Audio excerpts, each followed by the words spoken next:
5月9号，俄罗斯举行胜利日阅兵，大兵逐帧分析其中的细节。无多架无人机入侵俄罗斯境内，德国在援乌一批海马斯，捷克将交付18万炮弹，美国在瑞典部署炮兵部队。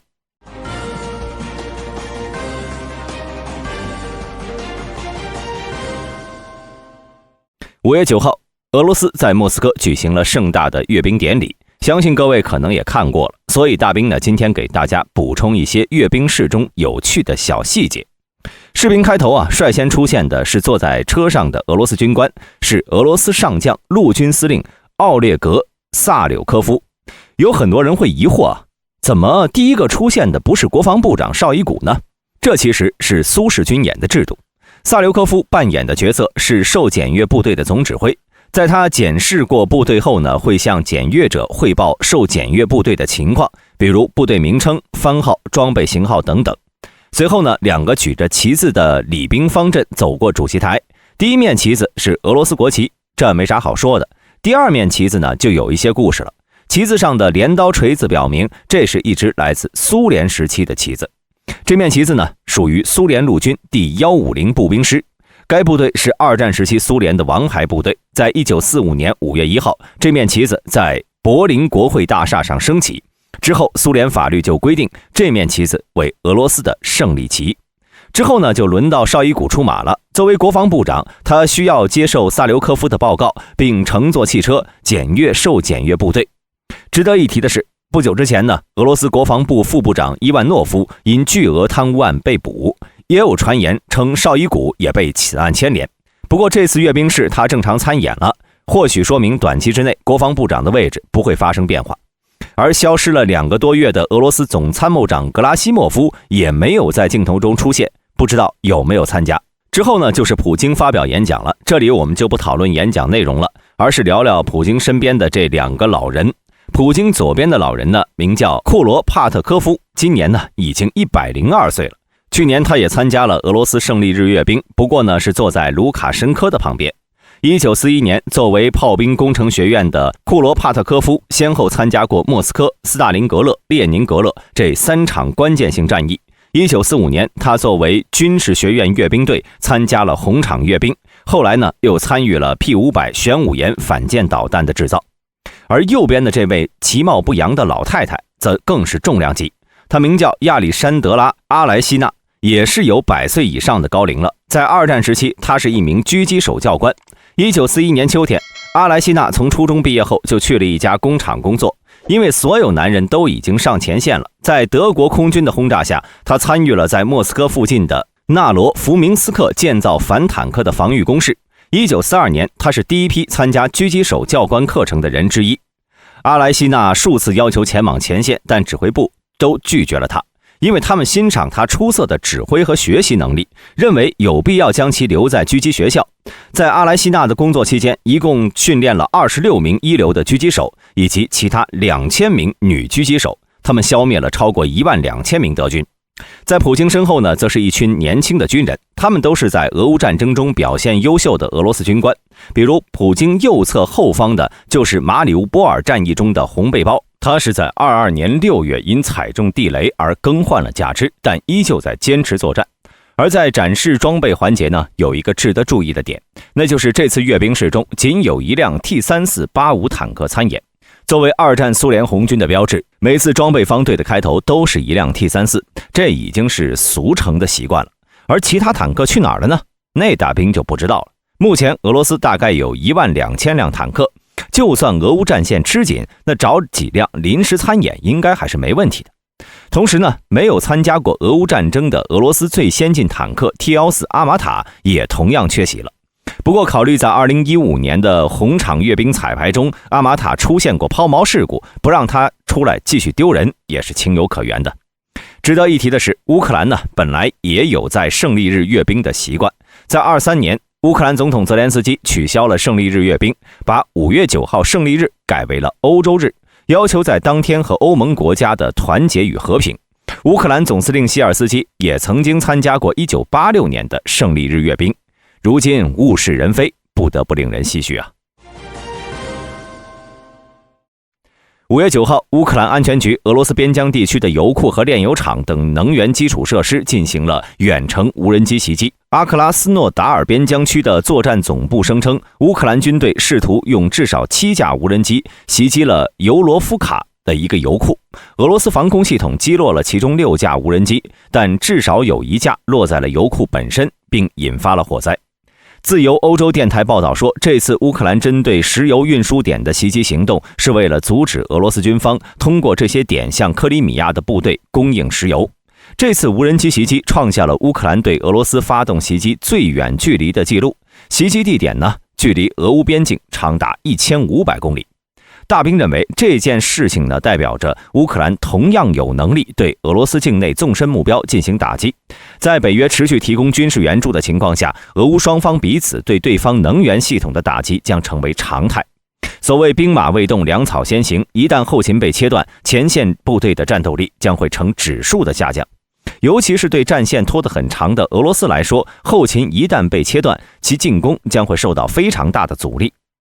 海马斯抵达乌克兰。2024年5月9号，德国国防部长鲍里斯·皮斯托瑞斯在访问华盛顿期间，与美国防长奥斯汀讨论时宣布，德国将出资从美国为乌克兰购买3套高机动性火炮火箭系统。这批武器呢，来自美国武装部队目前的库存，金额达到了数千万美元。此前呢，美国向乌克兰提供610亿美元的援助被推迟交付。德国采购海马斯火箭发射器系统，目的是在减缓乌克兰当前的压力，以等待美国批准的大批援助到来。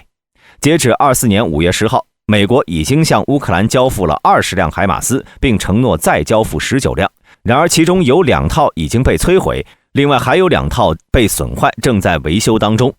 德国从美国库存中直接购买海马斯，将会加快这批武器抵达乌克兰的速度，从而维持乌克兰炮兵抵御俄罗斯进攻的防御能力。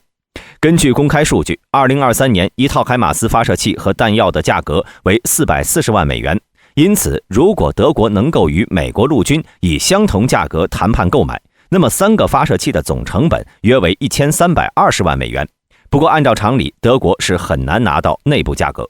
在22年，一个海马斯发射器和运载工具价格在1900万美元到2000万美元之间。如果按照这套标准，这次德国的援乌成本在5700万美元到6000万美元之间。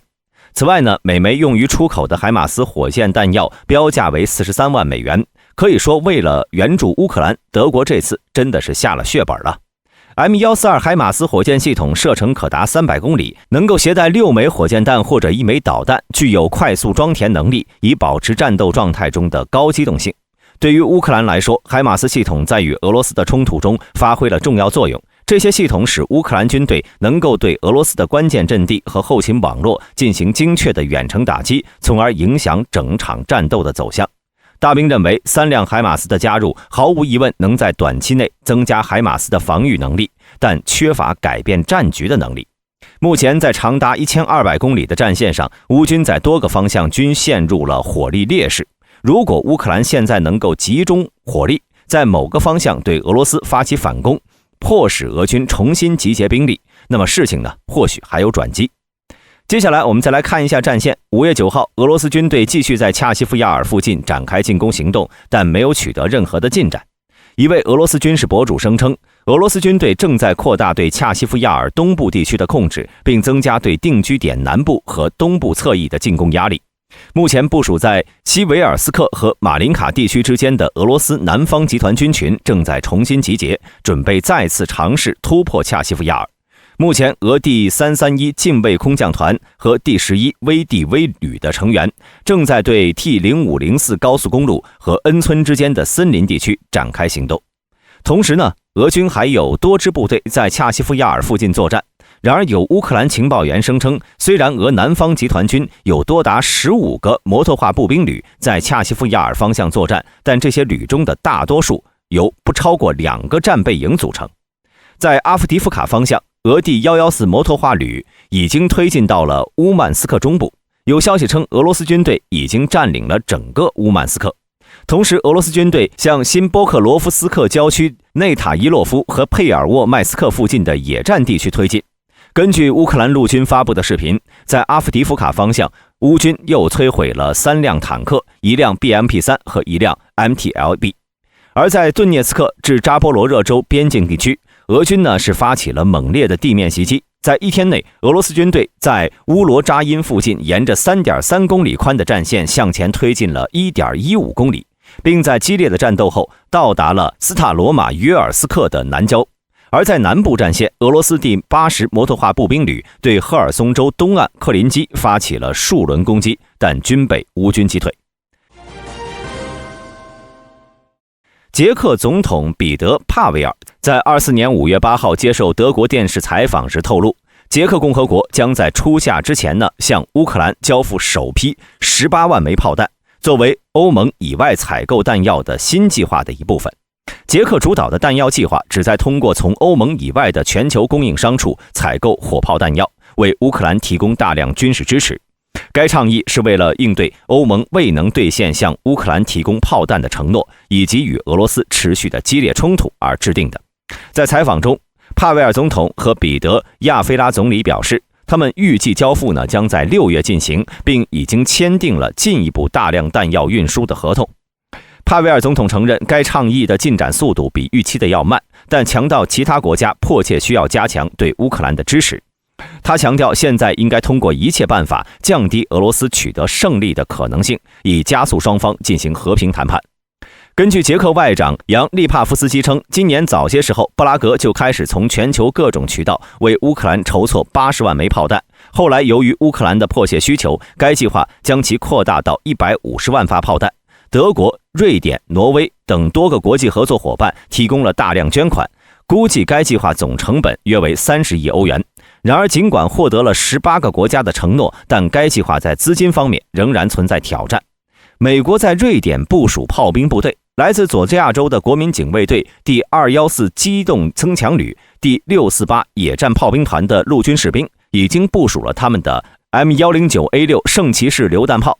进行严格的野外训练演习。这次部署是正在进行的欧洲卫士演习在瑞典斯基林里德的进行的一部分。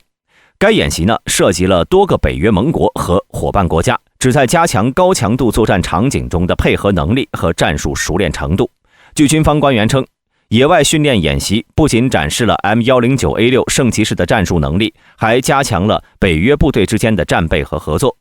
第214野战炮兵团的一名高级军官表示，这次演习使我们能够在外国环境中练习炮兵系统的快速部署和使用，这对提高我们的战备状态非常宝贵。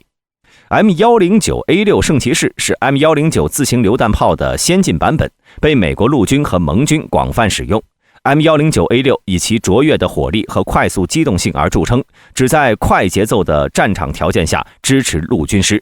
M109A6 圣骑士能够发射多种弹药类型，增强了其在战场上的多功能性。它可以部署传统的高爆弹、火箭辅助弹和先进的精确制导弹药，比如 M982 神箭炮弹。该炮弹采用 GPS 制导，以提高精度。